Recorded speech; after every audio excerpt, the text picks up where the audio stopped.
कुछ भी बोलते हैं, यहाँ पे अपना मन की मर्जी चलाते हैं।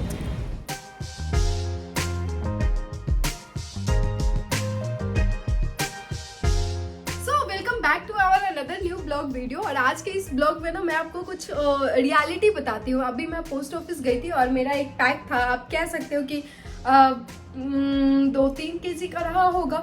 और उससे ना मुझे उसे यूएसए भेजना था अपने किसी रिलेटिव के घर। और वहाँ पे ऐसा हुआ कि मैं वहाँ पे गई और मैं वहाँ से फिर से वापस आ रही हूँ, इसलिए क्योंकि उस पर कस्टम चार्जेस जो था वो 26,000 रुपीज। आप कस्टम चार्जेस दो, उतनी तो मुझे लग रहा है सामान की कीमत नहीं होगी और जितनी वो कस्टम चार्जेस उस पर लगा रहे हैं, बहुत ज़्यादा कस्टम चार्जेस है। एक्चुअली वहाँ जाने से पहले ना मैंने क्या करा था कि मैंने बहुत सारे मेल करे थे कि पोस्ट ऑफिस को कि हम क्या भेज सकते हैं, क्या क्या नहीं भेज सकते हैं और कितने पे कितने चार्जेस है, बट उन्होंने कोई रिप्लाई नहीं दिया उस चीज़ को। आप सोचो एक इंटरनेशनल आप डील कर रहे हो तो एटलीस्ट इतना एक्टिव तो आपको होना चाहिए कि आपके जो भी कस्टमर है आप उसको एटलीस्ट रिप्लाई दे सको, आप एटलीस्ट उनको इन्फॉर्मेशन दे सको, बट ऐसा कुछ भी नहीं हुआ। मैंने बोला कोई बात नहीं, रिप्लाई नहीं आया और मुझे भेजना तो था ही क्योंकि ऑलरेडी बहुत लेट हो रहा था तो, और उसे उस चीज़ की ज़रूरत थी तो मुझे भेजना तो था ही। तो मैंने बोला चलो ठीक है चल लेते हैं। जब मैं वहाँ पे गई तो वहाँ उस छोटे से सामान का जो कस्टम चार्ज है वो 26,000 है।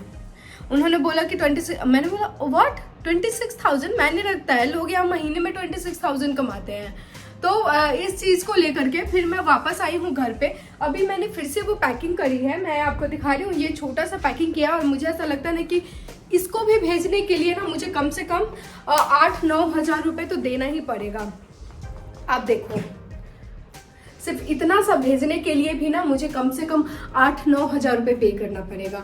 ये मुझे कहीं से भी ना लॉजिकल नहीं लगा है कि आप एक छोटे से सामान के लिए भी आपको इतना पे करना पड़ रहा है और कहीं से भी पॉसिबल नहीं है। अगर कोई यहाँ से वहाँ अगर सामान भेज रहा है तो इतना टफ नहीं होना चाहिए। एक्चुअली इसे भेजने के लिए मुझे ऐसा लगता है कि अगर आप अदर कंट्री में भेज रहे हो तो ज़्यादा से ज़्यादा मैक्सिमम 1,000 रुपीज़ बहुत है इतना सा सामान के लिए। मैं आपको ना पूरा डिटेल में अभी फिर से, उस समय तो मैं रिकॉर्ड नहीं कर पाई, बट अभी मैं जा रही हूँ ना तो मैं आपको पूरी रिकॉर्ड करके मैं आपको दिखाऊंगी कि कैसे वो लोग इतने से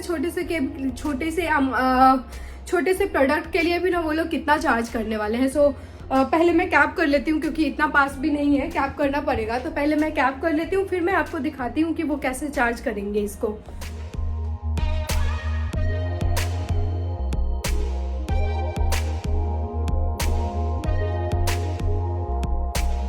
अब हम आ चुके हैं, ये कुछ अच्छा सा लग रहा है क्योंकि ये नोएडा आर्थिक ऑफिस है। यहाँ पूरा ऑफिस एरिया में भी ये पोस्ट ऑफिस अच्छा हो, वो वैसा ना करे जैसा अभी पिछले बार हुआ है हमारे साथ। Let's go.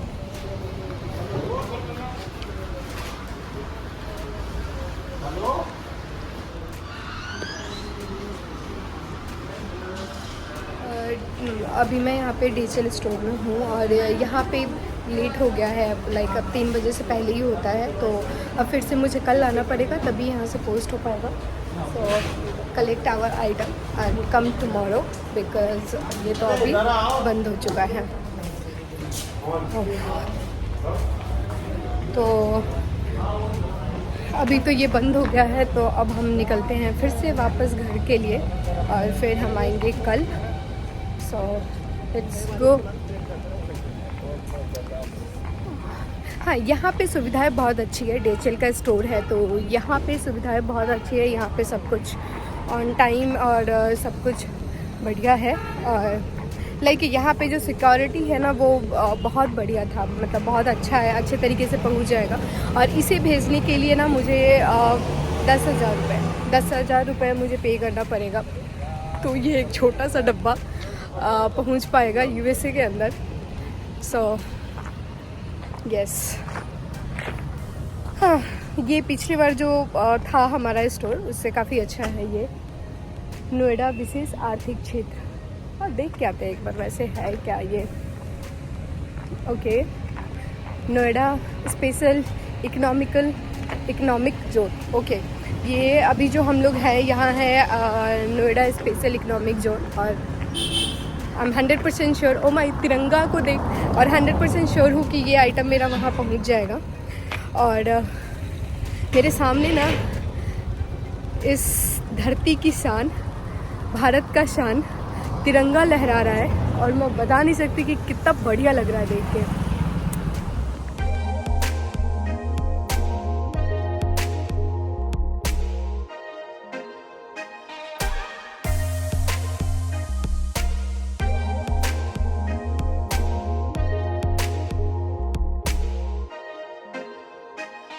सकते पीछे सिक्योरिटी भी बहुत सही है यहाँ पे, और वो हमारा तिरंगा, इस धरती की शान।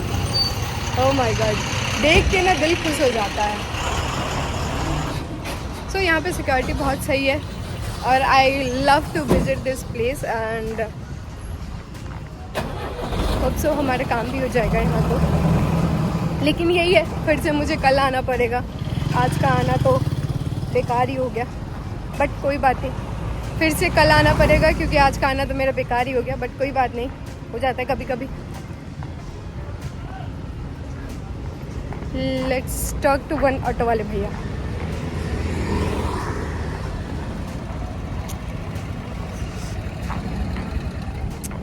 भैया, एक ऑटो वाले भैया से बात करा है और उनकी तो डिमांड सुन के ही ना कुछ भी बोलते हैं, यहाँ पे अपना मन की मर्जी चलाते हैं। ओके सो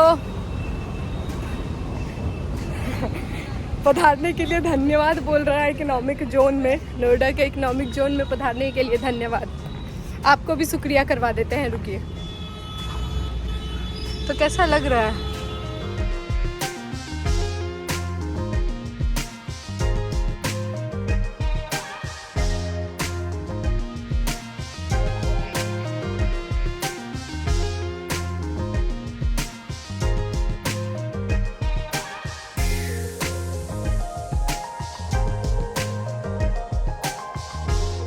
जाना ही है तो एक पोस्ट ऑफिस का डिक्लेरेशन पेज निकाल के भी ना इसके साथ लगा देंगे, तो अभी चलते हैं उसका प्रिंट आउट ले लेते हैं। So let's go to the print out store.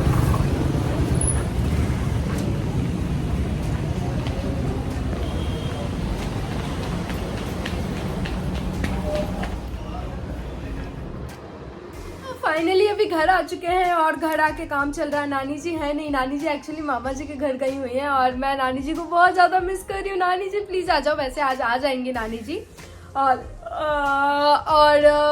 हाँ नानी जी आ जाएंगे आज, बहुत बढ़िया है। और मैं थोड़ा सा काम कर लेते फिर से, कल तो जाना ही है पोस्ट ऑफिस, तो नो वरी अबाउट दैट। और आज दिन भर मैं घर पे ही रही, घर पे ही थोड़ा बहुत काम वाम किया, सो थोड़ा सा मन ऐसा हो रहा है कि थोड़ा सा बाहर जाऊं, पर देखती हूँ जाना है कि नहीं। फाइनली नानी घर आ गई है, इतना इंतजार किया भाई साहब, एक दिन रहे हैं आपके बिना। हाँ भुगतान करना पड़ेगा। सब में गाना सब बगलवा में के हाँ सब गुरु लग रही है एगो तरावा जहुरा के ममहर है उना तब फरियावे लग रही। सो फाइनली मामी जी पैसा भी भेजी है मेरे लिए, इसका मिठाई खाया जाएगा। सो मैं तो नहीं जा पाई थी क्योंकि काम था बहुत सारा, और नानी जी यहाँ आ गई हैं तो अब अच्छा लग रहा है। नानी जी डिनर साथ में करते हैं और खाना वाना भी आया है मामी जी के घर से पूरा, अरे बाप रे भर भर के खाना वाना सब आया है। चलिए खाना वाना खाया जाए और फिर से हम आपको मिलेंगे नेक्स्ट व्लॉग में। नानी जी आ गई है, bye bye. You cannot see my happiness. Oh my god, I'm much happy.